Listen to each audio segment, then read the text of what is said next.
What's up, guys? This is Mike Loris, and I'm going to be bringing you another game from the defense, and it is going to be another LoL Its Dota game. This is going to be between SGC and the Power Rangers, so go Power Rangers. They even have like the same lightning bolts, which is pretty awesome. But this game is going to be another game with the average League of Legends player in mind, so I'm going to be kind of going over the more technical aspects of Dota instead of favoring just the ordinary commentary. I'll try to be covering the action as well as it unfolds, but mostly this is informational. So yeah, we have the picks and bans going out right now. The first pick is going to be that Nature's Prophet. I don't believe I've talked about him. He is actually pretty ridiculous. He has a skill, his W skill, is a teleport spell, and it allows him to go anywhere on the map every like 20 seconds or something ridiculous like that at level 4. So some pretty versatile stuff coming out from him. He's also known for being a pretty vicious pusher. He could summon, he could animate trees and make them move around and attack and stuff like that. So he could summon stuff from the trees.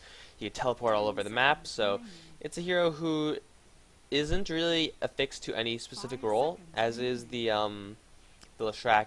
This guy is also kind of similar.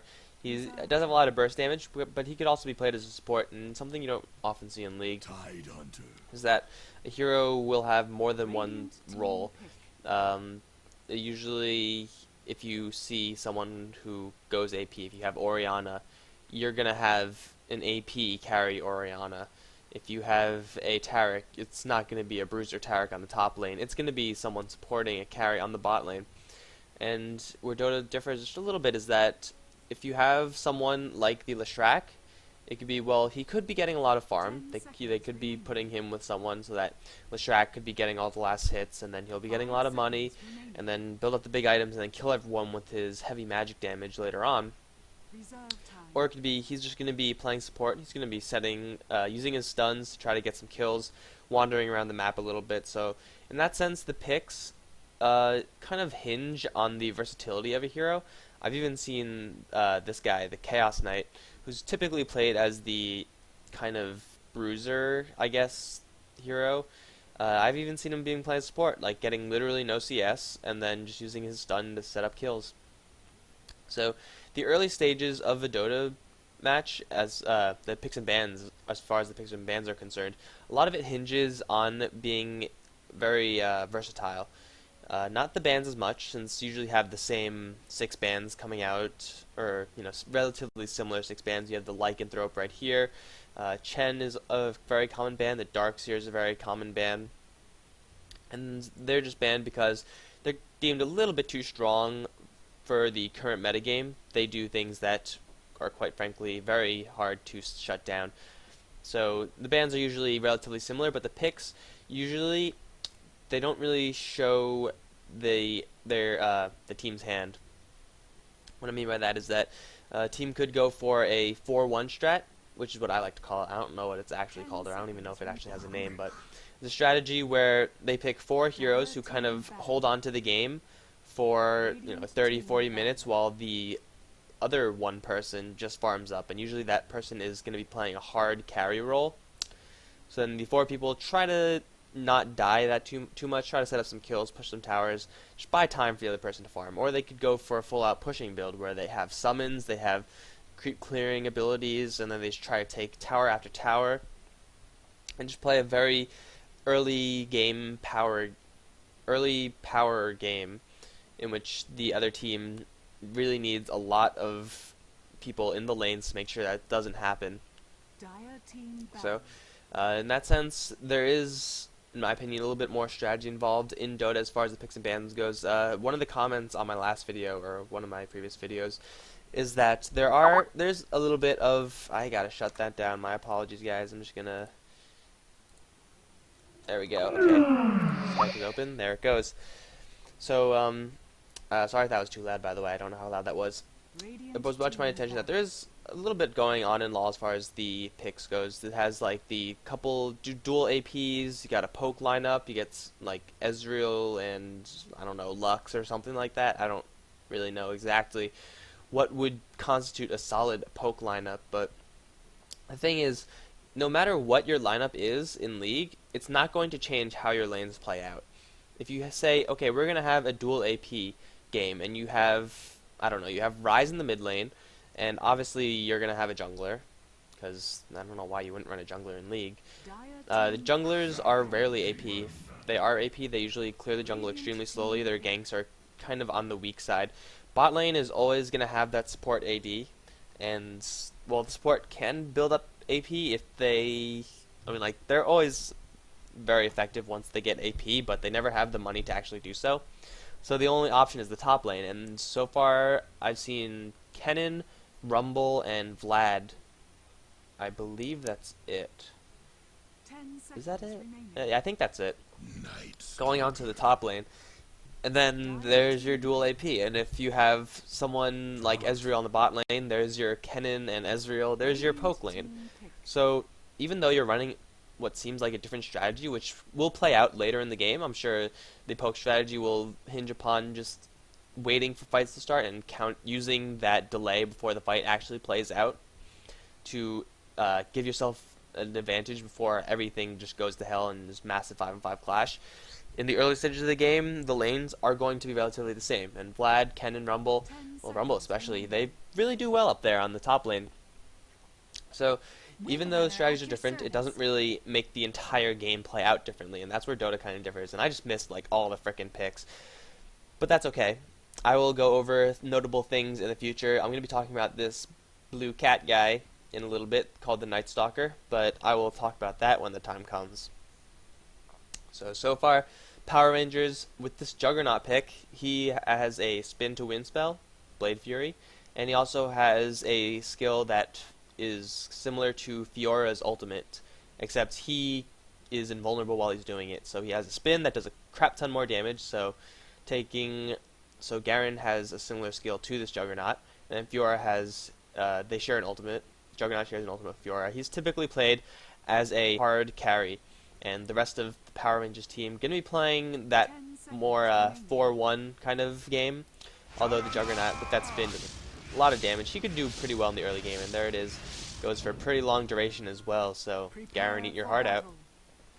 Meanwhile, on the other team, they're going for a more gank-heavy lane, and what I mean by that is that they have several stuns. They have the Night Stalker, who is one of the best gankers in the game, and they have a lot of setup, they have a lot of locking down abilities, so that buys a lot of time for the Chaos Knight and the Night Stalker to just right-click down their targets. And I'm going to be talking about the Night Stalker when nighttime hits, or when it is close to being hit. But one of the most interesting heroes in the game right now is going to be... What are you doing there? Okay, so there's a pause out, so I guess I have a lot of time. One of the more interesting heroes in the game is this guy, as his cape is just spazzing out. This is Rubik. I looked at some discussion a little while ago, I think it was on our LoL, where they were talking about Rubik and Wisp, and they were like, well, this guy, if he was in LoL, he would never actually make it past, like, what, alpha testing or whatever, because he would just seem so imbalanced. First of all, everyone on Reddit said that the telekinesis spell would pretty much be an ultimate. The way telekinesis works is that you target someone, and then they get lifted up. And then that's like a disable in itself for 1.5 to 2.25 seconds. So, you know, solid crowd control, but then you can move them wherever you want within a little bit of range. So theoretically, if you're Rubik and you could pick up someone right there and then slam them down onto this high ground, and then they'll be stuck. So they need a teleportation scroll or a blink ability or some way to get off there. And with that, would be pretty ridiculous in League of Legends. I'm gonna agree with that. Fade Bolt, ordinary, like, you know, boring nuke, which does a little bit of damage reduction. No Field will give magic resistance. And other issues, 2x, what you talking about. No Field will give you magic resistance, which is something that is a little bit harder to come by in Dota. 20% magic resistance doesn't really seem like a lot in LoL, where you could buy up stuff like Force of Nature, Merc Treads. But I'm just going to show you the items that you could get to increase your magic resistance. You get this Hood of Defiance, which is 30%, or you get a Pipe, which is also 30%, which gives you a kind of shield barrier, kind of Morgana Black Shield-esque. shield type of thing, and I think I've said shield enough in that sentence. It's a shield that gives you a shielding effect. But basically these two, and well, this as well, 15%, but this is a recipe item. So these 4 items built into this, and that gives you 30% spell resist. So those 2 are the only options, and they're not the cheapest items in the game. Hood of Defiance is an early-ish oriented item, and the build-up is quite easy, so you will see this occasionally on early on heroes. But usually people don't build towards spell resistance. If you want survivability, you build health, because, well, the options for spell resistance are pretty slim. Usually you would more often see just a regular cloak being picked up.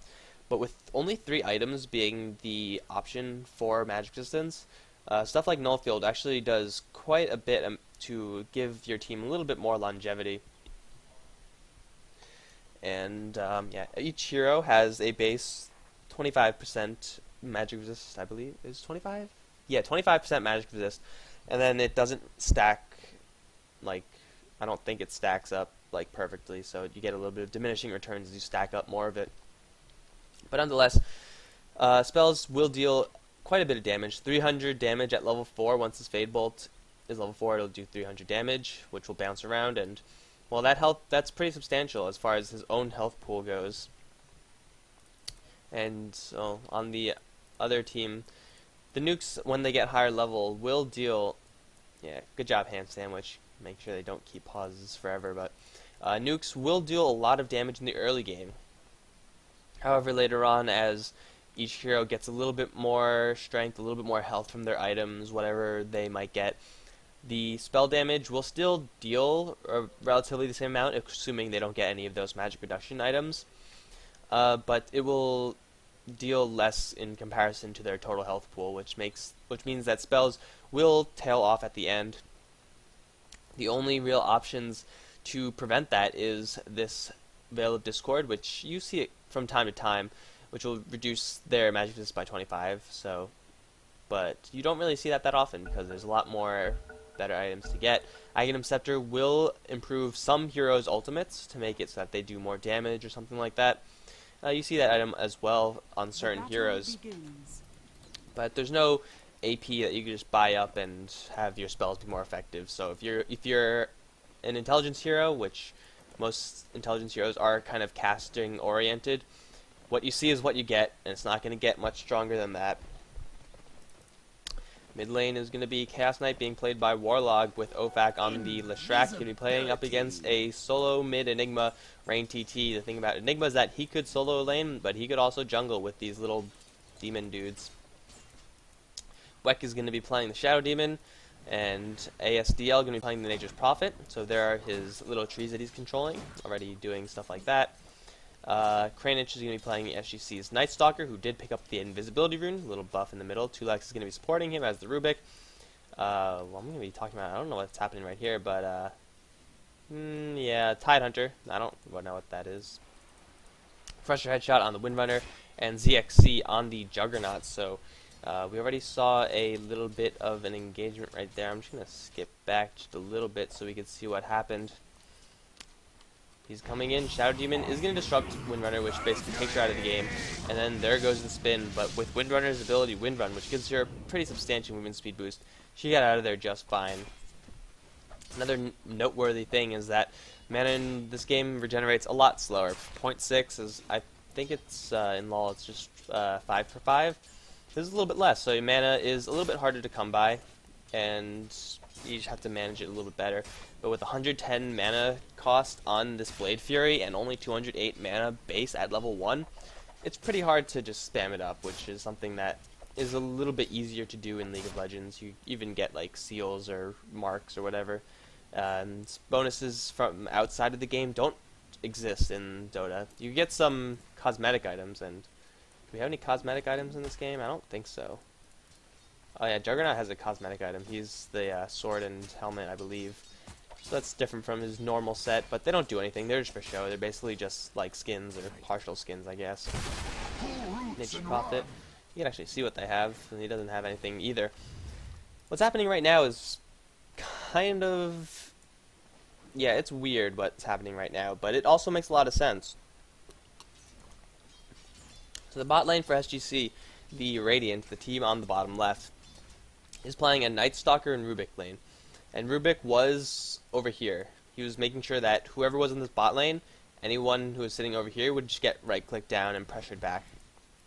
Tidehunter, knowing that he was going to be going into a lane where his tower was extremely far away, see that Night Stalker is fighting just this close to his tower, whereas Tidehunter would have been fighting, all the way, that's, millions of miles away from his tower. He just hid in the trees, and the trees in Dota are a lot more dynamic. You can see right here is a little tree stump. That means he used his Tango and just ate the tree and then got into that little pit. I don't believe SGC knows that he's there, or else they would have been doing something about it. But Tangos, you eat trees and then you gain health, so that's kind of the go-to restorative item. The health is going to be it's basically, it increases your regeneration, so it's basically your average health pot. The other healing item is the salve, which is like a super regenerative item, except if you get hit, then you lose the effect. So health pots in League, most likely similar to Tangos, but in Dota you are able to manipulate this terrain, and you could do stuff like this. You see some heroes, I don't think any, no, not in this game. Some heroes have giant tree clearing abilities, like a hero named Beastmaster has a skill where he just throws out axes, Draven style, and he could cut down all of these trees.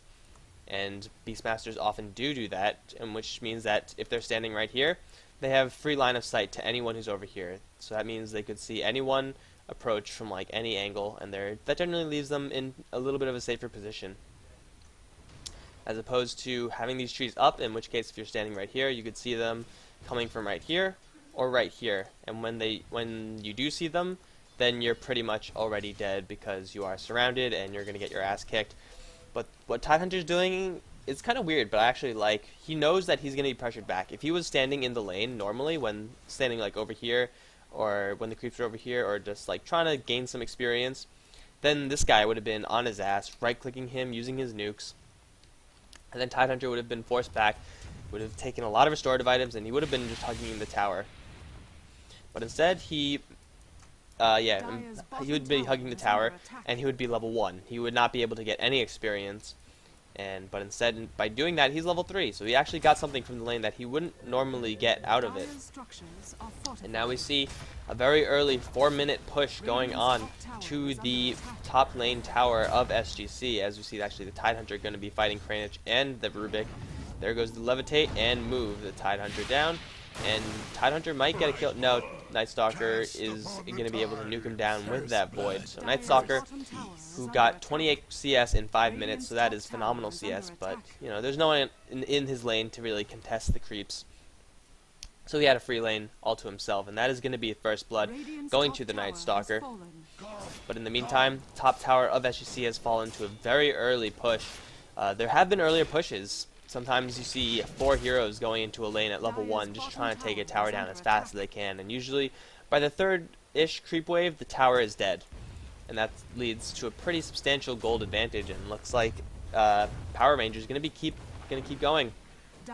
Juggernaut does have a healing ward ability, which is pretty substantial. At level 4, it's basically like having the fountain with you. The fountain in Dota works a little bit differently from LoL. Instead of getting chunks of restoration, where it's like, I actually don't know the exact numbers of League, but you get like more health, a burst of health, a burst of health, a burst of mana, a burst of health, and stuff like that.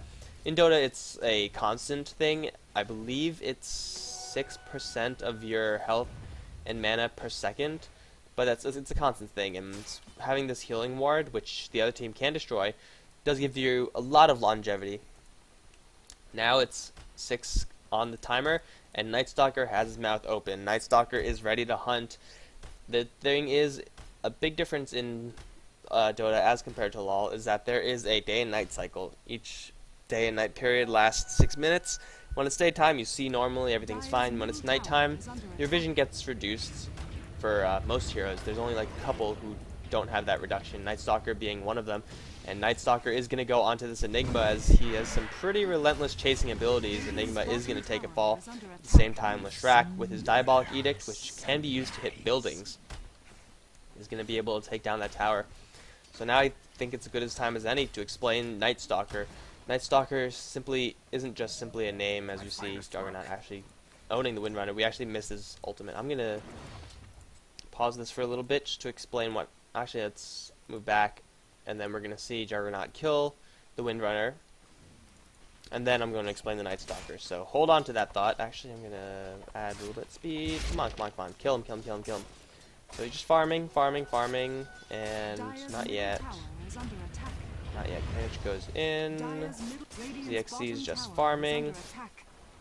And I believe the kill is coming somewhere here. I just want to show you this ultimate.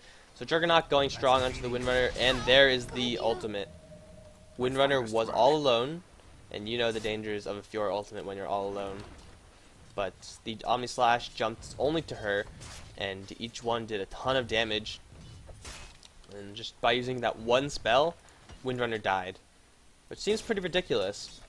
And there's not really much of a way to counter it. If you find a Juggernaut all alone in the jungle, and you're all alone as well, you're pretty much gonna die. There's nothing you can do about it. But if you're with a whole bunch of creeps, if your creep wave just spawns, and like if you're here, then chances are the Juggernaut will hit this guy once, hit this guy once, hit this guy once, and then you get hit once by the Omni Slash, which isn't that a big deal. But that's enough about that. You saw how that worked. You saw the huge amount of burst coming from just one hero, and that Omni Slash is going to get a lot stronger because that is one of the few skills in Dota that actually scales with your right clicks. But Night Stalker during the daytime, the first 6 minutes, is just like a normal hero. He's kind of on the weak side, but he has some things. But once night hits, you better watch out, because Night Stalker is an absolute terror during the night. Let's go over his skills. You got a regular nuke, 335 damage, which is actually a little bit more than the average nuke. The average nuke is about 300. Just a little bit more. You also get a move and attack slow on top of that, which lasts for 2 seconds during the day and 4 seconds during the night. And that's pretty insane. A 4-second stun with that much damage gives him a lot of time to right click.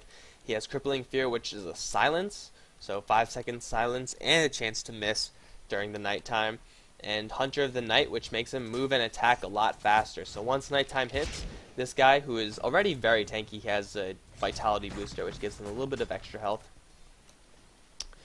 He's gonna, if you're a soft hero, you gotta watch out, because he could just dive you at your tower, and even if you're running rings around him, around the tower, the movement speed that he gets from Hunter of the Night will allow him to keep up.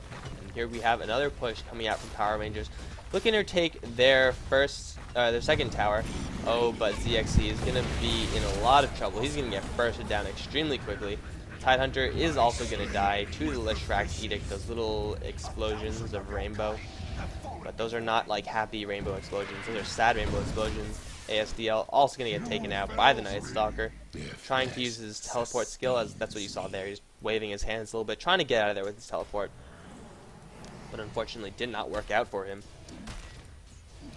Yeah, tower went down over here. My apologies, I was explaining, I guess, Juggernaut at that point, but the ultimate of Night Stalker, every however long it's on cooldown, you'll be able to make an artificial night, and this will extend the duration of night, so your nighttime will last a very long time, so you get a lot of time to just do a lot of pain to everyone.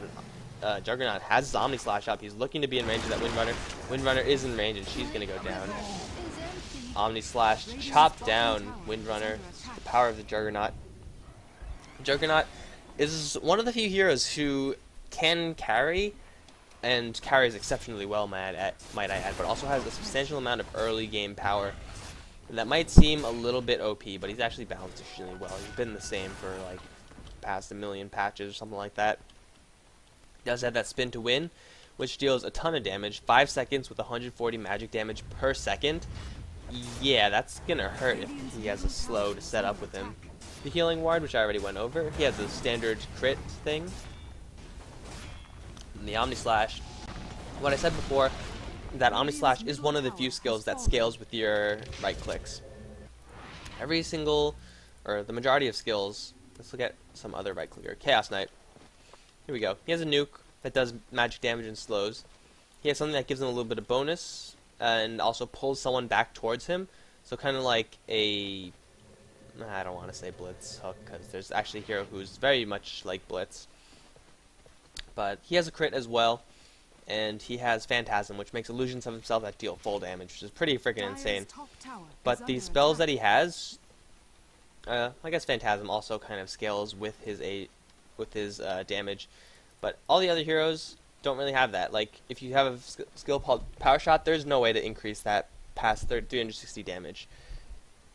But Juggernaut, on the other hand, with his Omni Slash, the way it works is that when you're bouncing in between targets, you're going to be able to hit them additional times on occasion. You have to have like a certain amount of bonus attack speed. I don't quite remember the numbers and exactly how it works, but the more attack speed and damage you have, the more deadly your Omni Slash becomes, which makes it kind of a weird skill in that sense, because in Dota usually you can't amplify your spells in that way. We had the Smoke of Deceit coming out from SGC as they're looking for someone to kill. It looks like they're not going to be able to find anyone. I don't think I've talked about the Courier, actually, in all these games. Courier is a unit that you have to buy, or you don't have to buy it, I guess, but you're a fool if you don't buy one Courier for your team. Usually the support buys it up as soon as the game starts, and that Courier is going to allow you to ferry items back and forth from your base. As I mentioned before, you do lose gold when you die, so you have to be careful of that. And if you're saving for let's say the most expensive base item in the game, which is 3,800 gold, you're going to want to get that as soon as you have enough money. So as soon as you hit 3,800 gold, you want to buy it. But typically you're not going to be able to buy it because the only places to buy it from are here and here. I'm going to go over that in just a little bit. You see a little bit of a team fight coming out. Shout to shout onto Tidehunter holding it back. Omni Slash going out against the Windrunner. He's going to be taken down. Kranich is going to be looking for a kill. Rubik with the Fade Bolt actually going to be taking the kill. Talking about Rubik into it. There's the Black Hole, but it instantly gets cancelled. So Enigma is also going to take a lot of damage, but it looks like he's going to find Reality with the ring back in. Ofak going to take down Malicious Prophet. Chaos Knight going to be taking down the Enigma as well with those right clicks. ASDL trying to do a little bit of damage, but he's going to get his 3-second stun and just right click down by the enemy team. Night Stalker on a dominating streak. ZXC is now on the run. He does have a spin up, so he could. Oh no, he's actually silenced by the Night Stalker, so he's going to go down as well. So a 4-for-1 trade coming out from SGC. And looks like they might take the tower, but let's go back to the Courier thing. After that action, let's talk about a little bit how this game works.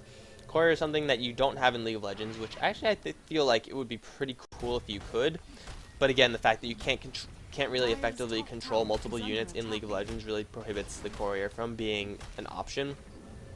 He lets you buy items on him, and when you can buy items, they'll go to your stash, and then he'll grab the items and then he'll run them out to you in the lane. As you see Warlock taking a lot of damage. Tidehunter picking up Rubik in the meantime. He did not use his Ravage. There goes the Ravage, stunning up Warlock. He's going to die to the Shadow Demon poison. But this allows you to bring out health potions, tangos, salves, or just your next item from the base, and that means you could just stay right here and just keep farming while your items keep on getting ferried out to you and you keep on getting stronger. Secret shops, as I said before, over here and over here. There's one on each side of the map. They sell items, which is, you know, they're shops, no shit, they sell items. These items, you kind of have to know what is sold in the secret shop, and these items are pretty much only sold here. You can buy some of them at these shops, which is over here and over here. But yeah, the secret shops just mostly have been there for like a million years, and that's just how Dota works. I don't actually have an explanation for secret shops. It's just something that everyone accepts. And if you're going to be playing Dota, you have to accept it as well.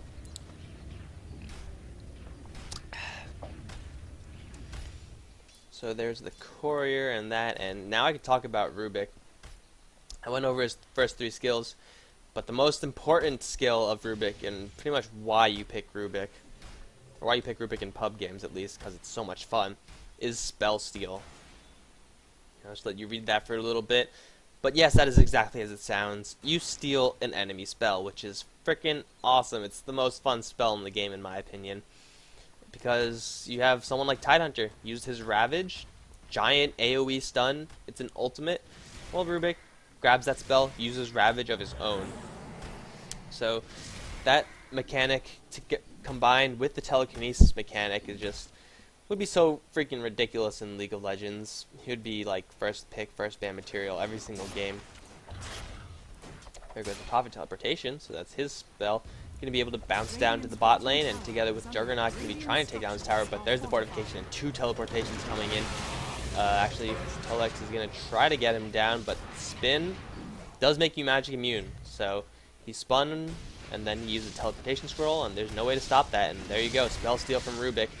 Going to be blending up the creeps. It looks crazy, I know, but if you steal something like a black hole, if you steal Prophet's teleport, then it's ridiculous, because you could fill so many roles, and if you use it smartly, you could cast 2 enemy spells against them, and it's amazing. I love it. Another important thing in Dota as opposed to League of Legends is that there tend to be a lot more activatable items in Dota. You know, I know in League of Legends you have your Randuin's Omen, you got your, well, outside of consumables, I guess, you got your Randuin's Omen, you have your Deathfire Grasp, I believe, what is it called, the new item, Solari? That item? Something like that. Yeah, that one. You know, the one that heals you just a little bit. That one's I know it's activatable. But really, activatable items in League are kind of hard to manage. That's not the right way to put it. They're uncommon. I'm just gonna say that they're a lot more uncommon in League than in Dota. But in Dota, you have the Force Staff, which is a pretty ridiculous spell. It allows you to push an enemy or yourself in the direction that they're facing, which is pretty substantial in and of itself. But just having that additional mobility that you could buy up is pretty insane. You have Arcane Boots, which are boots, so they increase your movement speed by 65.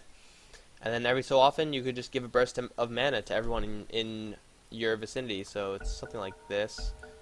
I'd say like that range, a little bit more actually, is the amount of range that you could give your mana to your teammates, as we see a gank going off. And that Blade Fury from Rubik is just doing a lot of damage. Blade Fury outside of Juggernaut is strong no matter what. It's a level 4 Blade Fury. You do steal the spell, and the spell will be whatever level the enemy has it as. So, but other activatable items, you got Magic Wand, which fills up as the enemies cast spells. Then you could eat all the charges at once to heal yourself. You have the Urn of Shadows, which upon an enemy's death will give you the ability to put a heal on an ally or a damage debuff onto an enemy. So you have that. You have the Blink Dagger, which I already mentioned in a previous cast. You have the Mechanism, which gives you a burst heal around everyone. Burst heal. Oh, guy got Omni Slash. That guy got owned. But no, he stole Ravage. That's exactly what I'm talking about. That is just such a devastating ability to have, because the enemy, for one, will not expect it, and two, it's just a really crazy spell in and of itself.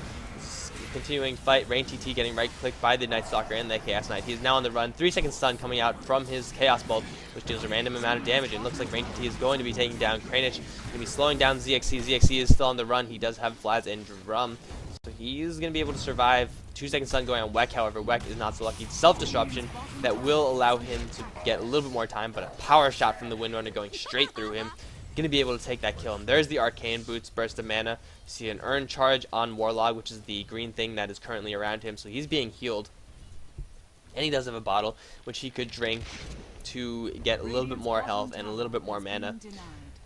But that right there is exactly why Rubik is such a ridiculous hero. Tidehunter Ravaged, and then he just tried to right-click people, tanking up some stuff, the normal stuff to do after you burn your biggest spell in the game. But then Rubik just took it, and then if you could rest assured that if he did not take that Ravage, that fight would have gone entirely differently.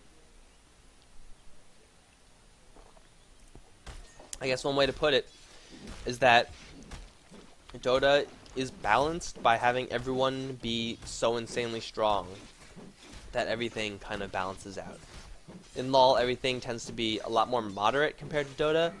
You don't have these crazy, ridiculous effects. You kind of have more moderate effects, but they're balanced that way because, I don't know, everything tends to be a lot less flashy. Everything tends to be a little bit simpler. But in Dota, everything is balanced because everything is insane. 4-second stun going off by Rage TT, and there's a disruption on the Chaos Knight. So he's going to be able to fight a little bit of himself. Shaco Shot goes onto the Tidehunter as he gets burned down by the Night Stalker as well. But Rubik managed to steal the Blade Fury once again. He's using it to blend out the Juggernaut, so a little bit of his own medicine. Juggernaut is on the run, but all of SGC is around him. Juggernaut is going to get taken down as Nature's Prophet gets stunned right before he's able to teleport. Nature's Prophet is also going to go down as well. 18-8 in favor of SGC. Power Rangers getting their asses handed to them in that fight. There was no Black Hole. Black Hole was still on cooldown, and there was no Ravage. That was on cooldown as well. Unfortunately for Power Rangers, the ultimates of the SGC not really needed to take a team fight, whereas they have a lot more substantial team fight if their ultimates are up. That's just a weakness of their lineup, and here we're going to see a set of Racks being taken down. Power Rangers has nothing to defend this. They have used their Fortification, which is the old spell, summoner spell, Fortify, I think is what it's called. Similar to that, except it's free. You don't actually have to use you don't have to put yourself at a detriment by using it. It will put all your structures into an invulnerable state for a couple seconds, and it's pretty long cooldown, so you want to make sure you save it. But with these two Raxes down, this is going to mean that SGC is going to have a huge advantage. Let's see, are these creeps big? Yes, they are. So these creeps are both creeps, all of the creeps actually. So Mega Melee creeps, Range creep, actually that wasn't big. So this one, here we go. Mega Range creep, Mega Melee creep, they're bigger. They have 738 health, 44 damage, as opposed to 570, 23. So these creeps are extremely substantial, and they're just going to be continuing to push down the mid lane. And that means that Power Rangers is going to constantly need to have someone in that lane. They don't have that extra, like, one Mega Creep. They have a whole bunch of them, and plus they give less gold. Warlock going to get 4 stats away. There was the 4 stat. Black Hole going on to 3. No, only Kanish and Ovak. Tulek's kind of walking into it, but there's a Black Hole stolen by Rubik. That is exactly what I'm talking about. Black Hole, such a great skill to steal, as well as that Ravage. ZXC is going to take a lot of damage. Warlock is actually all healed up thanks to that bottle and the Urn Charge. ZXC going strong against them. He's trying to bring someone down. There goes the Omni Slash actually, but what the hell? No, well, that was weird, but he actually managed to get the Omni Slash right before he died. Managed to take down the Chaos Knight, but the Chaos Knight managed to bring him down low enough so that Professor Headshot, the Windrunner, would be able to take down a little bit of his health. So yeah, there you go. Balance through everyone being crazy imbalance. If everyone's imbalanced, then it's balanced, right? Yeah. Got that going for you. But these creeps will give less bounty as someone kills them. Let's see how much they give. This guy's going to be dying, so 19, 25. That's the amount of damage that you get. That's the amount of gold that you get from League creeps. But yeah, there you go. 53 from a non-Raxed creep. So that means taking a set of Racks is a really, really big deal. That's not to say that in League that taking an inhibitor is just something to laugh at, but the inhibitor responds, and if you play defensively, even if the other team has the Baron buff, then you should be able to recover somewhat. But once these Raxes are down, the game just stops going in your favor. Even if you're ahead, if you lose a set of Racks somehow, you're going to be in trouble because this lane will constantly be pushing and your gold income just gets reduced drastically. We now have some pretty big items coming up. Night Stalker is going to get that Heart of Tarask, which gives him a ton of health, plus it restores his health very quickly when he's out of combat. I guess you could say that this is the Warmogs of Dota, so it's Warmogs and then some.